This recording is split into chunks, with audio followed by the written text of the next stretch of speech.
The day I finally chose myself. Why I sold my 30-year family home in 3 days. I still hear her voice echoing in the kitchen every time I close my eyes. It was a cold Tuesday afternoon when Megan looked at me with a chilling kind of indifference and said, "Arthur, if you have this much free time on your hands, don't you think you should be doing something a bit more productive? I mean, let's be real, is that tiny check from the Senior Community Service Program even covering the cost of your own prescriptions lately?" I stood there paralyzed. I couldn't find a single word to fling back at her. This is the story of how I, Arthur Miller, a 68-year-old man, decided to sell the house I built with my own hands in just 72 hours. For the first time in 15 years, I stopped being a ghost and started being a man. My name is Arthur Miller. I am 68 years old. If you saw me at a diner, you'd see a typical American grandfather, thinning white hair, shoulders slightly rounded from decades of work.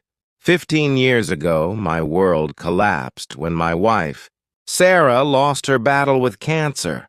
After she passed, I invited my son Chris and his family to move into my house. I thought it was the right thing to do. I thought we were building a multi-generational home filled with love. Back then, my buddies at the VFW would slap me on the back and tell me how lucky I was. They'd say, "Arthur, you're living the dream. Chris is a real stand-up guy for looking after you." I would just nod and offer a hollow smile. I couldn't tell them that within those 4 walls, I had become invisible. I was a stranger in my own hallways. It starts at 6 in the morning.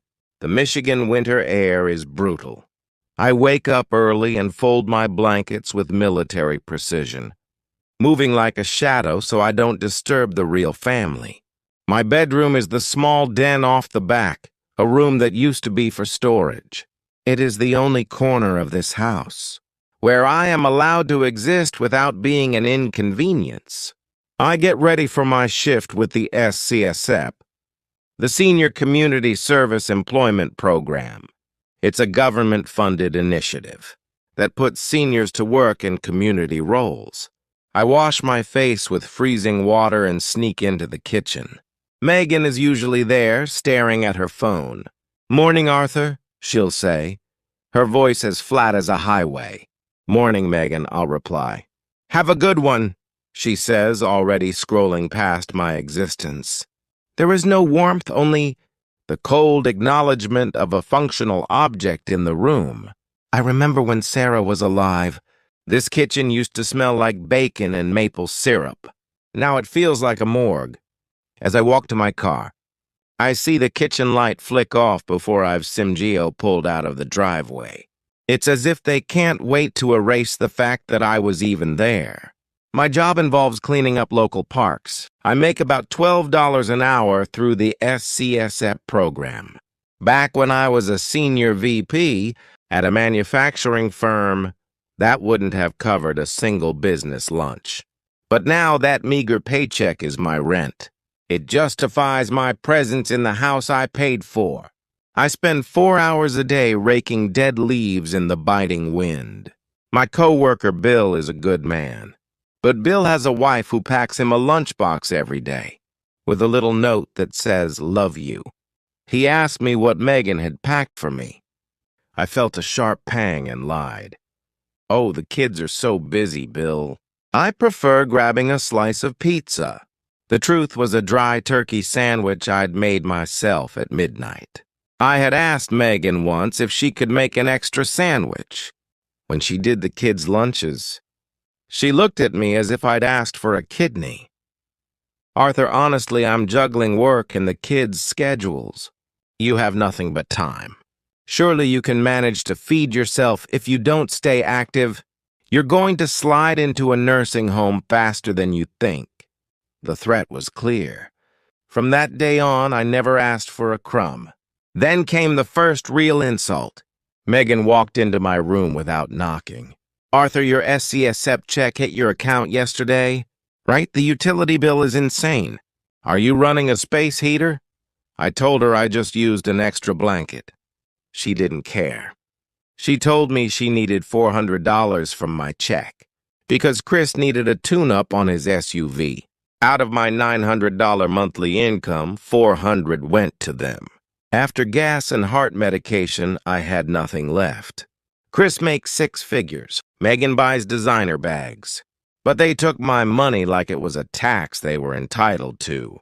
A few months ago, Megan made the suggestion that broke me. Arthur, she said, that government program isn't really cutting it. I see plenty of seniors collecting scrap metal. You've got the truck. Why don't you start scrounging? It's good exercise. And it would help with the grocery bills. I felt a ringing in my ears. I had worked 30 years to pay off this mortgage. And now my daughter-in-law wanted me to scavenge through trash for nickels. Chris didn't even look up from his tablet. Dad, Megan's right. You gotta pull your weight. We can't have you being a burden. That night, I cried until my pillow was soaked. Sarah's voice came back to me, Arthur, don't give everything to Chris. Keep your dignity. I had failed her. So I did it. I drove my old Ford, picking up discarded washers and scrap copper. My back screamed. My hands bled. I saw neighbors look away in embarrassment. Is that Arthur Miller? Poor old guy. Every whisper was a nail in my coffin. But when I handed Megan the crumpled 50s, I got from the scrapyard, she finally smiled. It wasn't a smile of love.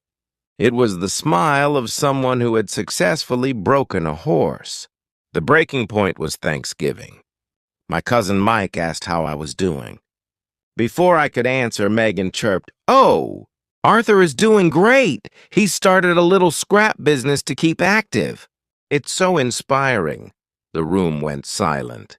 Mike looked at Chris with pure disgust. You've got your father hauling scrap metal, Chris? Really? Chris just shrugged.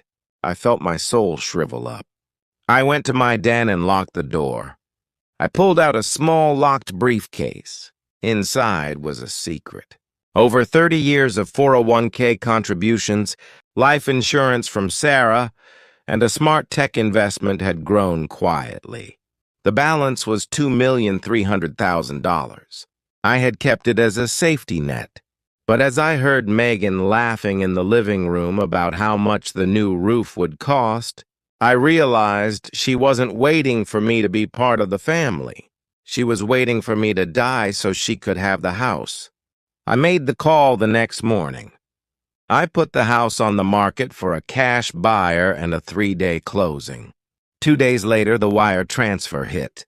$1.2 million. I also purchased a beautiful cabin in the mountains of North Carolina. For a fraction of that evening, I walked into the living room and placed a folder on the table. "What's this, Arthur?" Megan asked. I looked her dead in the eye. "No, Megan. It's the sales contract. I sold the house. The new owners will be here in 3 days. You have 72 hours to pack and move out." The silence was deafening. Chris jumped up, screaming about where they would go. Megan was hysterical. "I told them you wanted me to be self-reliant, didn't you?" "Well, I'm being self-reliant. I've spent 15 years being a ghost in the house. I paid for while you treated me like a bank account. You have 3 days. I left them standing in the wreckage of their greed. I took only my clothes, my truck, and the photo of Sarah. I drove south toward the mountains and the fresh air. Now I wake up at 7. I grind my own coffee beans and drink it on my deck, overlooking the Blue Ridge Mountains. There is no Megan to tell me I'm wasting electricity. I spend my mornings in my wood shop and my afternoons hiking. My son calls me sometimes, crying about the debt they're drowning in. I tell him, "Chris, you're a young man. There's a lot of scrap metal out there waiting for you. It's good for the soul." Then I hang up. I am Arthur Miller. I am 68 years old. And for the first time in my life, I am finally home.